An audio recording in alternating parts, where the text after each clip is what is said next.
Low-budget filmmaking is what we see in developing countries, and it's very important for us to know how to manage resources. My name is Dennis Ijogu, and I'm a producer, scriptwriter, director, and a voiceover artist, and I'll be sharing with you tips on how to achieve successful low-budget filmmaking.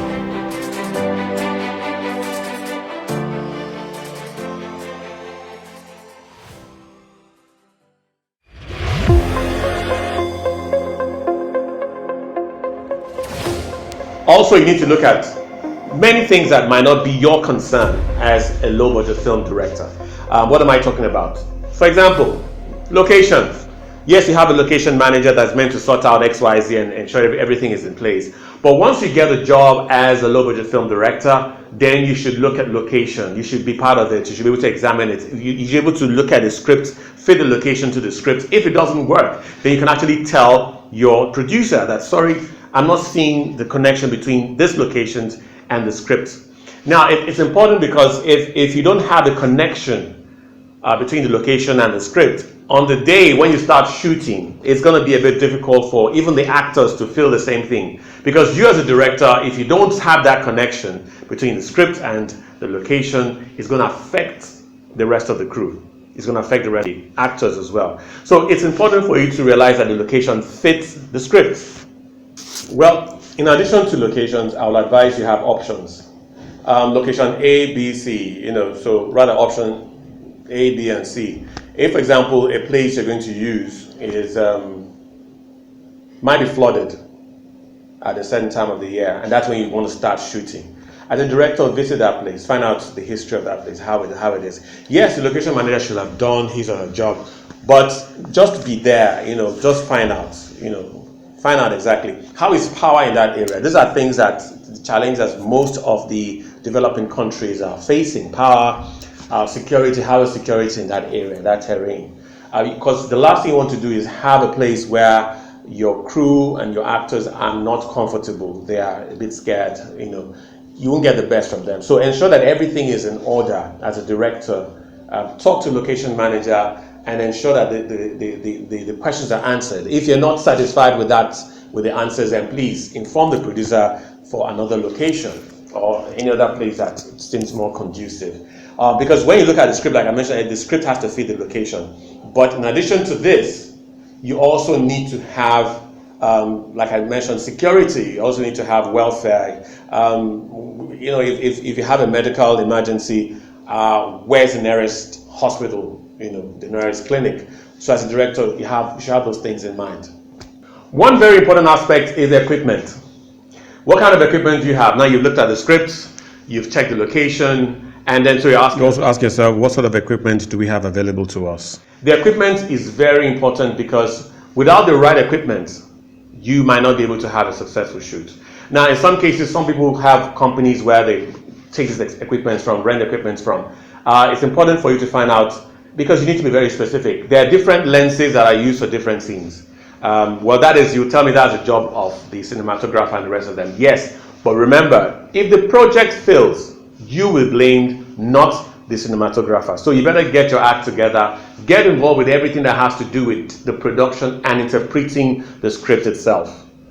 Now, what do I mean by the equipment you need to use? You're looking at the size of the lenses, you're looking at the terrain of the place. If you have a place that is constantly having problems with rain and all that, maybe you're looking at a high elevation.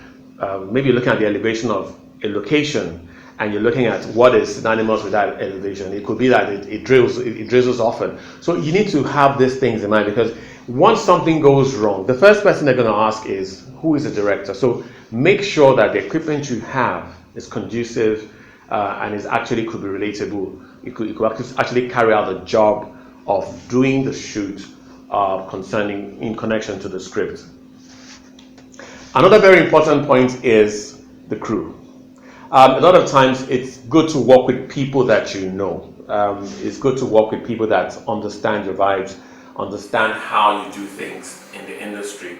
If you shift a bit and get somebody else or a group of other people, it might take a while for them to understand you as a director.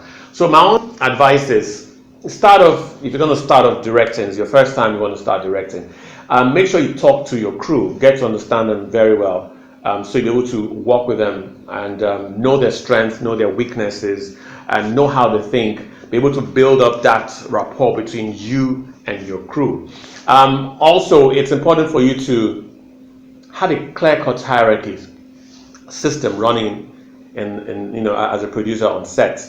You have to get to the point where you make everybody understand their job profile, what they're meant to do and what they're not meant to do, who is next to who should take orders from XYZ. Although we have issues sometimes between the director and the cinematographer, because somewhere along the line somebody is saying the cinematographer could feel that, hey, I have the job of interpreting the pictures, blah blah blah, and stuff like that. The director is there to say, okay, I'm here to ensure that the angles are followed. We're looking at the actors, the blocking, and the rest of them. So sometimes there are clashes between the two professionals. So be aware of that. As a low budget film director, there will be clashes between you and the cinematographer at times. So what I advise you to do is to ensure first and foremost you have a clear understanding between all the parties, the crew. Sit down with them and be able to outline each person's responsibilities and make them understand that, hey, this is what I want as a director. Now, it's important for you to be a bit flexible as well. You don't expect them to question a few things that you do on set. They will question some things you do on set, because these are people coming from other sets as well. And sometimes the other sets have more experienced directors than you. That they're more experienced in the industry. So hear them out once in a while, understand where they're going, and then be able to choose the advices they offer you. But it doesn't mean that you shouldn't be original as a director. You're on set, you should know exactly what you want. It's not as though you're waiting for someone to advise you on XYZ and all that stuff. Once you show that you don't know what you're doing on set, is a big problem. So please be original, quite alright, but also be open to advices from other people. People that you least expect to give you a solution might just be there to give you the best solution. Let me stress the importance of a skilled crew, because you as a director, if your crew, if they're not skilled, it's a big problem. I mean, they'll be there shooting, and then you're telling them the angles, basic things that they should know right from time, which is going to give you more stress. So ensure that there's a balance. They're skilled, they're professionals, they've done this job before a couple of times, so they know. There are people that like I said earlier, you can work, you've worked with, and so they'll be able to understand your vibe. Both of you work. You all guys, you all work as a team on set. So the skill is very key. Make sure they're skilled. One crucial thing you need to sort out is budgets. Quite often we have the producer who gives you the job, and the producer has been able to raise XYZ amount of money for the job. So you need to sit down with the producer and really find out, hey, this money, how's it going to come, and what is it going to be like? Because there have been cases where the director is given a job and it's meant to be like for 2 weeks or 3 weeks, and after 2 weeks the producer calls the director and tells him, hey, I don't have enough money for the job anymore, so everybody has to go home, and then you have to reschedule and stuff like that, which is a big problem, because to get the people back might just not be how you planned it to be. So my own advice is sit down with the producer and find out the budgets, the available cash, let me put it that way. Yes, he could say his budget is 10 million, and you find out at the end his budget is what he has with him, cash could just be like 3 million, and then the producer might hope to get money from XYZ elsewhere, and which might not be too certain. So in some cases, we've seen production sets stop midway, only to continue maybe 2-3 months after. It happens at times as a low-budget film director. So you need to be very careful concerning that. Find out what the budget is, what people have, and so that your project will not be one of those that were abandoned. So budget is very key, because that will help you plan and know how to do your job. One of the most important aspects of this whole job as a director, a low-budget film director, is that you need to understand the duration you've been given.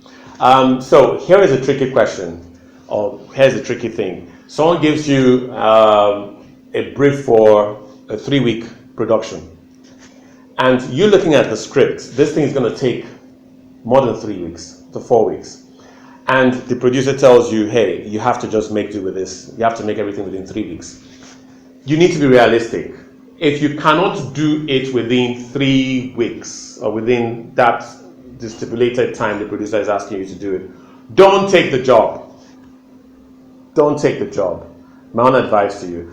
Now, what happens is that if you take that job, the crew, the actors, they all trust the fact that you've done your due diligence on the project. And within that space of time, they'll finish the job. What I actually advise directors to do, low budget film directors, is that if you're given a job to say, finish this project in 3 weeks, work towards finishing that project in 2 weeks, if you can, if it's possible. Now, I'm not talking about something crazy, something that is really realistic. Work towards finishing the project in 2 weeks. Now, if the man tells you 3 weeks, try and finish it within 2 weeks. Tell your crew and your actors you have to finish this project within 2 weeks. That gives you an extra 1 week to reshoot, to play around, to try other angles, to do some other things you want to do on the project. But the moment you actually, take the 3 weeks and now plan your schedule to fit in the 3 weeks, you're going to have problems. Because the natural thing is, after each production set, you would have to have extra days that you want to reshoot X, Y, Z, you want to do this, you want to do that, because you're reviewing your short, hopefully.